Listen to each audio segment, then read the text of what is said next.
Hello everyone, welcome to अध्ययन अध्यापन। मैं निभा आप सभी का बहुत बहुत स्वागत करती हूं और आशा करती हूं कि आप सभी शिक्षकगण सुखी व स्वस्थ होंगे। तो जिन्होंने भी बीपीएससी हेड टीचर और हेड मास्टर का एग्ज़ाम दिया है तो कहीं ना कहीं आप लोग आंसर की का इंतज़ार कर रहे हैं और आपको यह भी बताया जा रहा है कि इस दिन आएगा। लेकिन आज मैं आपको सही जानकारी देने वाली हूं। यहाँ पर जब तक सही जानकारी नहीं मिल जाती है तो वीडियो बनाने का कोई औचित्य नहीं होता है, इसीलिए फालतू का वीडियो नहीं बनाती हूँ। जो भी इन्फॉर्मेशन दे रही हूँ सटीक दे रही हूँ। तो यहाँ पर देखिए, आंसर की से संबंधित मैं आपको यहाँ पर बताने वाली हूँ अपडेट कि आपका आंसर की कब जारी होगा। इसके अलावा जो कट ऑफ को लेकर के आप परेशान है, चाहे वो हेड टीचर हो या फिर हेड मास्टर हो, आप लोग अपने कट ऑफ को लेकर के काफ़ी चिंतित है और कितने सारे वीडियो भी आप लोगों ने देखा होगा कट ऑफ को लेकर के। तो कट ऑफ किस आधार पर यहाँ पर निर्धारित किया जाएगा वो भी आपको इस वीडियो में जानकारी मिलने वाली है। इसके अलावा TRE 3 का एग्ज़ाम होने वाला है 19 जुलाई से, तो आप लोगों के लिए नया नोटिस क्या जारी किया गया है वो मैं इस वीडियो में बताने वाली हूँ। आपको पता है 9 तारीख से आप लोगों का एडमिट कार्ड जो है जारी कर दिया गया है। तो यहाँ पर मैं और इसी से संबंधित आपको एक नया अपडेट देने वाली हूँ जो कि आपके लिए महत्वपूर्ण है। तो देखिए, सबसे पहले हम लोग हेड मास्टर और हेड टीचर के आंसर की के अपडेट के बारे में जान लेते हैं।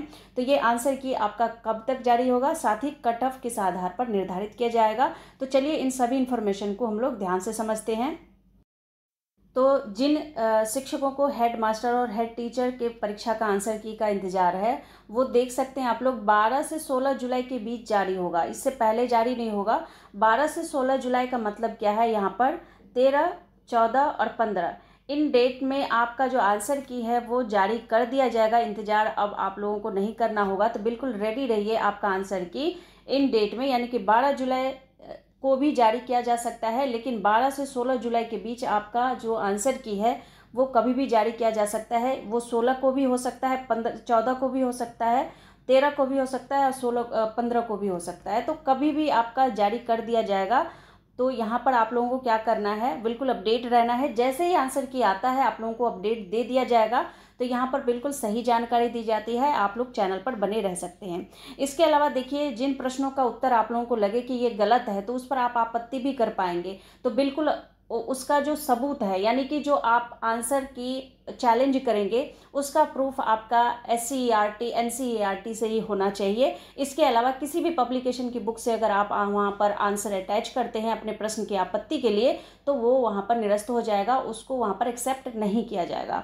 तो ये क्या प्रक्रियाएं होगी प्रश्नों की आपत्ति के लिए वो भी मैं आपका आंसर की जैसे ही जारी किया जाता है उसके बाद मैं बता दूंगी कि किस प्रकार से आप लोग आपत्ति कर पाएंगे। तो देखिए, यहाँ पर आपको पता ही है 28 और 29 जून को आप लोगों की परीक्षा यहाँ पर आयोजित की गई थी और 46,308 पदों के लिए ये परीक्षा हुई थी। इसके बाद देखिए, यहाँ पर ये भी इन्होंने स्पष्ट कह दिया है कि आंसर की जारी होने के साथ ही अभ्यर्थी दर्ज करा सकेंगे आपत्ति। तो प्रश्नों की आपत्ति आप लोग करवा पाएंगे और ज़रूर कीजिएगा, क्योंकि इससे क्या होता है, आपके 2-3 नंबर तो बढ़ ही जाते हैं, ये बढ़ जाते हैं। अगर किसी ने भी आपत्ति कर दिया है तो 2-3 नंबर बढ़ने के चांस तो हो ही जाते हैं, कभी कभी 4-5 भी बढ़ जाते हैं। तो ऐसा ये ना सोचे कि एक शिक्षक यहाँ पर आपत्ति कर रहा है, दूसरा ये सोचे कि फलाने ने कर दिया तो मुझे करने की ज़रूरत नहीं है। नहीं, वो भी क्या पता आप ही के इंतज़ार में हो कि आप कर देंगे आपत्ति। तो आपत्ति आप लोग सभी करें, ठीक है। तो यहाँ पर कुछ शुल्क भी आप लोगों को यहाँ पर देना पड़ता है, जमा करवाना पड़ता है जब प्रश्नों की आपत्ति करेंगे। वो जब आंसर की जारी होगा वो मैं डिटेल में आपको बता दूंगी, ठीक है। तो यहाँ पर देखिए, आंसर की तैयार करने में जुटा है BPSC, तो बिल्कुल आंसर की जो है रेडी होने ही वाला है और आप लोगों को जल्द से जल्द इन्फॉर्मेशन दे दी जाएगी। आंसर की जारी होने में हो रही है देरी से अभ्यर्थी परेशान है, बिल्कुल मैं समझ सकती हूँ, आप लोग बहुत परेशान हैं। और आपत्ति दर्ज कराने के बाद तय होंगे कट ऑफ मार्क्स। तो आप लोग कट ऑफ मार्क्स को लेकर के फलाने वीडियो देख रहे हैं और टेंशन में आ रहे हैं, क्योंकि देखिए यहाँ पर कट ऑफ जो है निर्धारित होगा आपके आंसर की, और आपत्ति दर्ज करने के बाद जो आपका कट ऑफ है वो निर्धारित किया जाएगा। अभी तक इसके बारे में कोई यहाँ पर जानकारी नहीं है कि आपके कट ऑफ मार्क्स क्या एग्जैक्टली रहने वाला है। अपने मन से बता देने से क्या होता है, आप लोग भी परेशान होंगे और कहीं ना कहीं ये इन्फॉर्मेशन फॉल्स हो जाता है, झूठी हो जाती है। तो यहाँ पर आप लोग बने रहिए, कोई भी अपडेट आता है तो बिल्कुल आप लोगों को सूचित किया जाएगा। तो अभी हम लोग TRE 3 के लेटेस्ट अपडेट के बारे में जान लेते हैं, जो कि इनके लिए बहुत ही ज़्यादा महत्वपूर्ण है। कि ये नोटिस है, अगर आपने नहीं पढ़ा है तो इसको आप BPSC के वेबसाइट पर जाकर के भी पढ़ सकते हैं, लेकिन यहाँ पर मैं पढ़ रही हूँ, आप लोग ध्यान से सुनिएगा किए, क्योंकि ये महत्वपूर्ण है। देख सकते हैं आप लोग, विज्ञापन संख्या 22/2024 TRE 3 के लिए है, अध्यापक नियुक्ति प्रतियोगिता परीक्षा TRE 3। अब देखिए यहाँ पर इन्होंने क्या बताया है कि विज्ञापन संख्या इतना, शिक्षा विभाग के अंतर्गत वैसे अभ्यर्थी जिन्होंने केवल विशेष विद्यालय अध्यापक कक्षा 9-10 के अंतर्गत सामाजिक विज्ञान विषय के लिए आवेदन किया है, वैसे अभ्यर्थियों को सूचित किया जाता है कि वे दिनांक 9/7 यानी 9 जुलाई 2024 से 16 जुलाई 2024 तक की अवधि में अपने प्राप्त यूजर नेम एवं पासवर्ड से लॉगिन करने के उपरांत यहाँ पर इन्होंने बताया कि सामाजिक विषय के अंतर्गत विषय समूह का चयन करेंगे।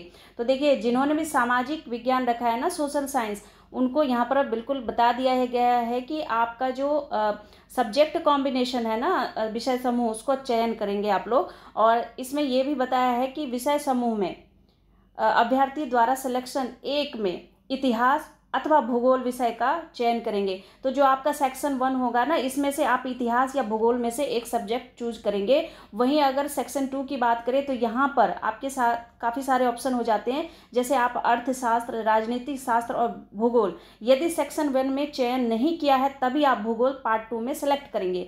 मान लीजिए सेक्शन 1 में आपने इतिहास सेलेक्ट कर लिया तो आप पार्ट 2 में ना भूगोल कर सकते हैं, लेकिन अगर आपने यहाँ पर भूगोल कर लिया तो पार्ट 2 में आप भूगोल नहीं करेंगे। आप यहाँ पर अर्थशास्त्र, राजनीति शास्त्र और यहाँ पर भूगोल में से कोई एक जो है सब्जेक्ट यहाँ पर चूज करेंगे। अदरवाइज इसमें अगर कुछ यहाँ पर गलतियाँ की आपने तो आप एग्जाम देंगे, कोई फायदा नहीं होगा। तो विषय में किसी एक विषय का चयन करेंगे। साथ ही उपयुक्त से संबंधित वैसे अभ्यर्थी जिनके द्वारा पूर्व में एडमिट कार्ड डाउनलोड कर लिया गया है। अब जिन्होंने एडमिट कार्ड डाउनलोड कर लिया है उनके लिए क्या है, वे विषय समूह का चयन करने के उपरांत पुनः एडमिट कार्ड डाउनलोड कर परीक्षा केंद्र ले जाना सुनिश्चित करेंगे। तो जिन्होंने भी पहले ही एडमिट कार्ड डाउनलोड कर लिया है वो विषय समूह चयन करने के उपरांत फिर से डाउनलोड करेंगे, नया एडमिट कार्ड डाउनलोड करेंगे और वही परीक्षा केंद्र ले जाएंगे। अगर आप ऐसा नहीं करते हैं तो आप एग्जाम में नहीं बैठ पाएंगे, क्योंकि पता है आपको, आपका एडमिट कार्ड वहाँ पर चेक किया जाएगा। और OMR में चयनित विषय समूह के अनुसार उत्तर देना सुनिश्चित करें। तो जो भी OMR शीट में आप आंसर टिक लगाएंगे तो वो ऐसा कुछ यहाँ पर बताया है, आपके सब्जेक्ट के अनुसार ही आप उसको भरेंगे। अगर गलत सब्जेक्ट का भर दिया तो वो फिर एग्ज़ाम, आपके मार्क्स नहीं मिलेंगे, आपको मार्क्स वहाँ पर नहीं दिया जाएगा। आपका जो है वहाँ पर कहीं ना कहीं बहुत ज़्यादा नुकसान हो सकता है। तो यहाँ पर देखिए ये एक स्पेशल नोटिस है। और यहाँ पर देखिए कितने लोगों ने अभी तक, कितने अभ्यर्थियों ने अभी तक एडमिट कार्ड डाउनलोड कर लिया है, उनकी संख्या आप देख सकते हैं। ये आप देख सकते हैं 9 तारीख से ही TRE 3 का जो एडमिट कार्ड है वो जारी कर दिया गया है। और यहाँ पर देखिए 2 लाख ने किया डाउनलोड। तो यहाँ पर देख सकते हैं आप लोग 2 लाख से अधिक अभ्यर्थी है जिन्होंने अपना एडमिट कार्ड डाउनलोड कर लिया है। यहाँ पर आप देख सकते हैं तीसरे चरण की शिक्षक नियुक्ति परीक्षा का एडमिट कार्ड मंगलवार से डाउनलोड होना शुरू हुआ। पहले दिन शाम 6 बजे 2,2635 अभ्यर्थियों ने इसे डाउनलोड किया। विदित हो कि 4 श्रेणियों प्राथमिक, मध्य माध्यमिक और उच्च माध्यमिक विद्यालय के शिक्षकों की नियुक्ति के लिए 19 से 22 जुलाई तक लिए जा रहे TRE 3 में लगभग 5 लाख आवेदक है। तो अच्छे से एग्जाम दीजिएगा, कंपटीशन हाई है। और अधिक संख्या में एक साथ आवेदकों के लॉगिन करने और एडमिट कार्ड डाउनलोड करने के प्रयास के कारण बीच बीच में क्या हुआ, सर्वर भी बहुत स्लो हो जा रहा है। तो ये इस तरह से तो होता ही है कि एक ही साथ अगर इतने सारे अभ्यर्थी डाउनलोड करते हैं तो स्लो हो जाता है। इससे कई अभ्यर्थियों को एडमिट कार्ड डाउनलोड करने में अधिक समय देना पड़ा और कुछ को दोबारा भी प्रयास करना पड़ा, जिससे उन्हें परेशानी हुई। और यहाँ पर सामाजिक विज्ञान के लिए भी इन्होंने बता दिया है कि सामाजिक विज्ञान के अभ्यर्थी विषय समूह चयन करने के बाद यहाँ पर करेंगे डाउनलोड। तो यहाँ पर एडमिट कार्ड आपको बिल्कुल ध्यान देना है, विषय चयन करने के बाद ही आप लोग देंगे। शिक्षा विभाग के अंतर्गत विशेष विद्यालय अध्यापक 9वीं 10वीं के अंतर्गत सामाजिक विज्ञान विषय के लिए आवेदन करने वाले अभ्यर्थी 16 जुलाई तक अपने यूजर नेम और पासवर्ड से लॉगिन करने के बाद सामाजिक विज्ञान विषय के अंतर्गत विषय समूह का चयन करेंगे। और इसके अंतर्गत समूह में 1 में अभ्यर्थी, यहाँ पर देखिए मैंने ये चीज़ आपको बता दिया है, इतिहास या भूगोल में से किसी एक का चयन करेंगे। और सेक्शन 2 में अर्थशास्त्र, राजनीति शास्त्र, भूगोल, यदि सेक्शन A में चयन नहीं किया हो भूगोल का चयन करेंगे। वैसे अभ्यर्थी जिन्होंने पहले ही एडमिट कार्ड डाउनलोड कर लिया है वे विषय समूह का चयन करने के बाद इसे दोबारा डाउनलोड करेंगे और OMR में चयनित विषय के अनुसार ही उत्तर देंगे। तो जो विषय चूज किया है ना आपने, उस प्रश्न संख्या से ही आप लोग OMR भरिएगा। वहाँ पर ध्यान दीजिएगा, अगर आपने गलत भर दिया तो फिर कोई फायदा नहीं होगा एग्जाम देने से। घोषणा पत्र भरकर ले जाना होगा, तो ये भी बहुत इंपॉर्टेंट है। अस्पष्ट फोटो या हस्ताक्षर वालों को दिक्कत हो सकती है, तो यहाँ पर ये अभ्यर्थी बिल्कुल ध्यान दें कि जब भी आपका ये घोषणा पत्र भरकर ले जाएंगे और फोटो जो है आपका वो क्लियर होना चाहिए, स्पष्ट दिखाई देना चाहिए, साथ ही हस्ताक्षर जो आपका सिग्नेचर है वो भी यहाँ पर क्लियर होना चाहिए। TRD 3 के वैसे अभ्यर्थी जिनके फोटो या हस्ताक्षर अस्पष्ट या अपठनीय है, जो पढ़ा नहीं जा सकता, वे आयोग के साइट पर उपलब्ध घोषणा पत्र को पूरी तरह भरकर उसमें निर्धारित स्थान पर राजपत्रित अधिकारी से अभिप्रमाणित फोटो चिपकाकर और निर्धारित स्थान पर हिंदी और अंग्रेजी दोनों भाषा में हस्ताक्षर को उसे परीक्षा के दिन केंद्राधीक्षक को देंगे। साथ ही राजपत्रित पदाधिकारी से अभिप्रमाणित एक रंगीन फोटो अपने ई प्रवेश पत्र पर और दूसरा उसके कार्यालय प्रति पर चिपकाएंगे। अपने पहचान के लिए पहचान पत्र के रूप में अभ्यर्थी आधार कार्ड भी ले जाएंगे। तो ये कुछ इंपॉर्टेंट डॉक्यूमेंट है, आधार कार्ड आपको लेकर जाना है। और ये जो आपका यहाँ पर घोषणा पत्र है ना, वो मैं आपको टेलीग्राम चैनल पर डाल दूंगी, कम्युनिटी में डाल दूंगी, आप वहाँ से डाउनलोड कर लीजिए, नहीं तो BPSC वेबसाइट से जा करके आराम से डाउनलोड कर लीजिए। ठीक है, तो ये टोटल मिलाकर अपडेट है। कोई और अपडेट आता है तो बिल्कुल आप लोगों को सूचित किया जाता है। मिलती हूँ अगले अपडेट में, तब तक आप लोग अपना ख्याल रखिए। Thank you and thanks for watching.